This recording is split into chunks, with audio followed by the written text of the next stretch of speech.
सपा में वापसी कर रही हैं अपर्णा यादव। क्या अखिलेश यादव और डिंपल भाभी के साथ आ रही हैं अपर्णा जी? बीजेपी छोड़ रही हैं? क्या बीजेपी से इस्तीफा दे रही हैं? क्या सीएम योगी आदित्यनाथ को चुनाव के वक्त ही, क्योंकि कुछ ही महीनों में चुनाव भी होने वाले हैं, क्या इन सब के बीच जो है अपर्णा यादव बहुत बड़ा कदम उठाएंगी?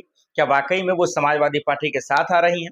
आदित्य जी, अखिलेश यादव जी, तमाम लोग जिस तरीके से उनके बेटी के साथ जो है शामिल हो रहे हैं, उनके दुख में शामिल हो रहे हैं, इन चीजों को देखकर लोग अब ये कह रहे हैं कि अपर्णा यादव वापसी कर रही हैं। यानी कि सीधे अल्फाज में कहा जाए तो वो बीजेपी छोड़ देंगी। क्या ऐसा सवाल है? क्या बीजेपी का दामन छोड़ देंगी? क्या योगी जी का दामन छोड़ देंगी? आइए इन पर खुलकर बातचीत किया जाए और ये समझा जाए कि अब 13वीं, हमारा आप जानते हैं प्रतीक यादव की 13वीं है, उसमें तमाम लोग शामिल भी हो रहे हैं। अब इस बीच में ये खबर आ गई है कि क्या वाकई में तन्हाई को देखते हुए, अकेलापन को देखते हुए, वो गम, वो मायूसी, वो दर्द, वो बेचैनियों को देखते हुए, क्या अपर्णा जी अब जो है अखिलेश यादव, चचा शिवपाल, आदित्य और डिंपल जी, या फिर यूं कहें कि समाजवादी पार्टी का पूरा परिवार उनके साथ जा रही हैं? बहुत सोच समझकर वो ये कदम उठा रही हैं। क्या वाकई में ये कदम उठाना उनका जरूरी रहेगा? ये बहुत बड़ा सवाल है। सोशल मीडिया पे अब लोग कह रहे हैं कि अब जिस तरीके से जो होना था वो तो हो गया, छोड़ दीजिए।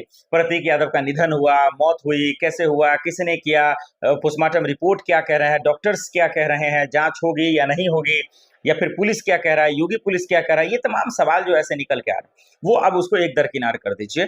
अब उसका कोई मतलब है नहीं, क्योंकि सब कुछ हो गया, अस्थि विसर्जन हो गया, 13वीं हो चुका है, तमाम चीजें। प्रतीक यादव की जो गहरे राज हैं, शायद वो दफन हो गए, क्योंकि मुझे नहीं लगता कि ये सच्चाई सामने आ पाएगी। जो तलाक की खबरें थी उस पर भी पर्दा डाल ही दीजिए, क्योंकि वो हम सब अब जानते हैं। अपर्णा के भाई को लेकर जो खबरें आ रही हैं कि उनका हाथ हो सकता वगैरह वगैरह, सब हटा, ये जांच का विषय था। अब जांच तो अपर्णा जी या फिर समाजवादी पार्टी का कुंभा ही करवाता, लेकिन उन लोगों ने भी उतना तवज्जो या तरजीह नहीं दिया। लेकिन सवाल क्या है? सवाल ये है कि अब इन सब के बीच में क्या अपर्णा यादव जी अभी भी बीजेपी के साथ ही रहेंगे? क्या जो आगामी चुनाव होने वाले हैं विधानसभा के, क्या उसमें भी वो शामिल रहेंगे? क्या योगी जी के साथ रहेंगे, या फिर बीजेपी छोड़कर क्या वो समाजवादी पार्टी में शामिल हो जाएंगे, अखिलेश यादव के साथ आ जाएंगे? बहुत सारे लोगों का ये कहना है, जो कमेंट कर सोशल मीडिया पे कह भी रहे हैं, कि अब अपर्णा जी के लिए बेहतर फैसला ये होगा कि वो अब समाजवादी पार्टी के साथ आ जाए। वो अब राजनीति जो है वो अगर करें भी तो वो समाजवादी पार्टी में आकर करें, वो उसमें ही उनका भला है, उनमें ही फायदा। लेकिन अगर वो ये ऐसा नहीं करती हैं तो आने वाले वक्त में उनको नुकसान होगा, खामियाजा भुगतना पड़ेगा। अब फायदा होगा, नुकसान होगा तो खैर बात की बात है दर्शकों, लेकिन राजनीति है, राजनीति में कुछ कहा नहीं जाता। इसका चस्का या फिर इसका नशा एक बार जिसको लग जाता है, वो आप बेहतर जानते हैं कि वो इतना आसानी से जाता नहीं है।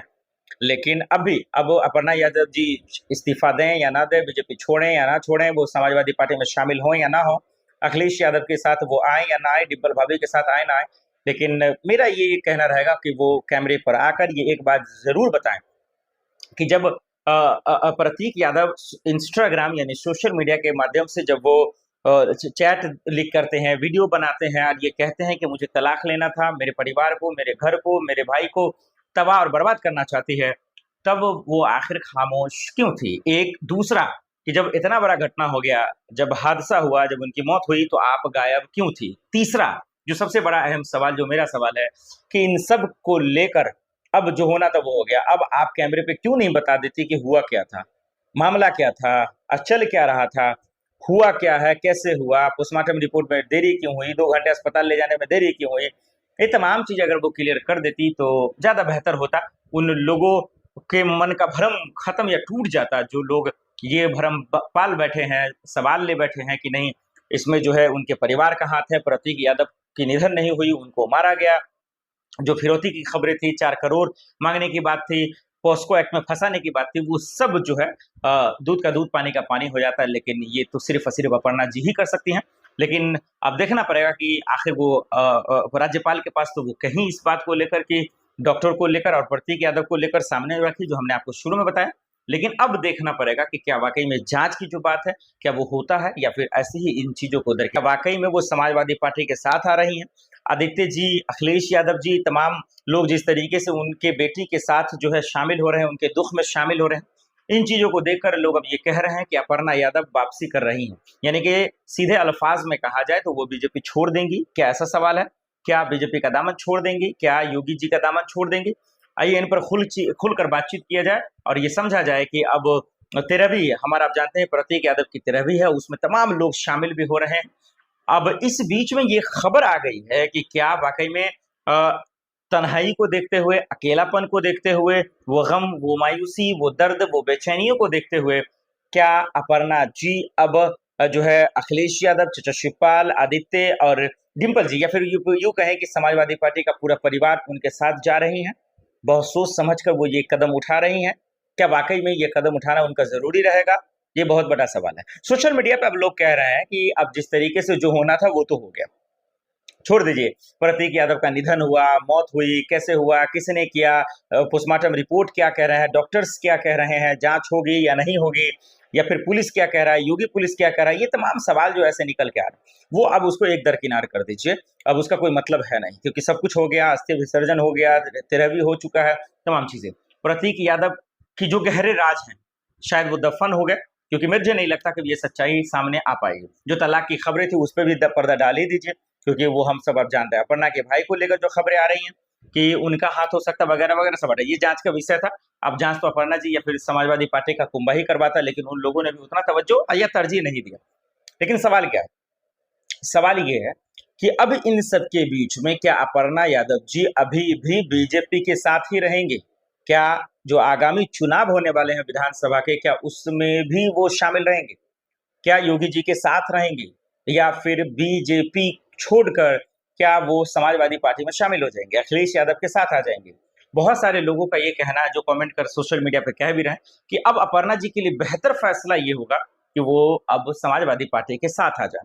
वो अब राजनीति जो है वो अगर करें भी तो वो समाजवादी पार्टी में आकर करें, वो उसमें ही उनका भला है, उनमें ही फायदा। लेकिन अगर वो ये ऐसा नहीं करती हैं तो आने वाले वक्त में उनको नुकसान होगा, खामियाजा भुगतना पड़ेगा। अब फायदा होगा, नुकसान होगा, तो खैर बात की बात है दर्शकों, लेकिन राजनीति है, राजनीति में कुछ कहा नहीं जाता। इसका चस्का या फिर इसका नशा एक बार जिसको लग जाता है, वो आप बेहतर जानते हैं कि वो इतना आसानी से जाता नहीं है। लेकिन अब अपर्णा यादव जी इस्तीफा दें या ना दें, बीजेपी छोड़ें या ना छोड़ें, वो समाजवादी पार्टी में शामिल हों या ना हो, अखिलेश यादव के साथ वो आए या ना आए, डिम्पल भाभी के साथ आए ना आए, लेकिन मेरा ये कहना रहेगा कि वो कैमरे पर आकर ये एक बात जरूर बताएं कि जब प्रतीक यादव इंस्टाग्राम यानी सोशल मीडिया के माध्यम से जब वो चैट लिख करते हैं, वीडियो बनाते हैं और ये कहते हैं कि मुझे तलाक लेना था, मेरे परिवार को, मेरे घर को, मेरे भाई को तबाह और बर्बाद करना चाहती है, तब वो आखिर खामोश क्यों थी? एक दूसरा, कि जब इतना बड़ा घटना हो गया, जब हादसा हुआ, जब उनकी मौत हुई, तो आप गायब क्यों थी? तीसरा, जो सबसे बड़ा अहम सवाल जो मेरा सवाल है, कि इन सब को लेकर अब जो होना था वो हो गया, अब आप कैमरे पे क्यों नहीं बता देती कि हुआ क्या था, मामला क्या था, चल क्या रहा था, हुआ क्या है, कैसे हुआ, पोस्टमार्टम रिपोर्ट में देरी क्यों हुई, 2 घंटे अस्पताल ले जाने में देरी क्यों हुई? ये तमाम चीज अगर वो क्लियर कर देती तो ज्यादा बेहतर होता। उन लोगों के मन का भ्रम खत्म या टूट जाता, जो लोग ये भ्रम पाल बैठे हैं, सवाल ले बैठे हैं कि नहीं इसमें जो है उनके परिवार का हाथ है, प्रतीक यादव की निधन नहीं हुई, उनको मारा गया, जो फिरौती की खबरें थी, 4 करोड़ मांगने की बात थी, पॉस्को एक्ट में फंसाने की बात थी, वो सब जो है दूध का दूध पानी का पानी हो जाता है। लेकिन ये तो सिर्फ और सिर्फ अपर्णा जी ही कर सकती हैं। लेकिन अब देखना पड़ेगा कि आखिर वो राज्यपाल के पास तो वो कहीं इस बात को लेकर कि डॉक्टर को लेकर और प्रतीक यादव को लेकर सामने रखी, जो हमने आपको शुरू में बताया। लेकिन अब देखना पड़ेगा कि क्या वाकई में जांच की जो बात है, क्या वो होता है, या फिर ऐसे ही इन चीजों को दरकिनार कर दिया जाएगा। आपको क्या लगता है? कमेंट कर जरूर बताइए।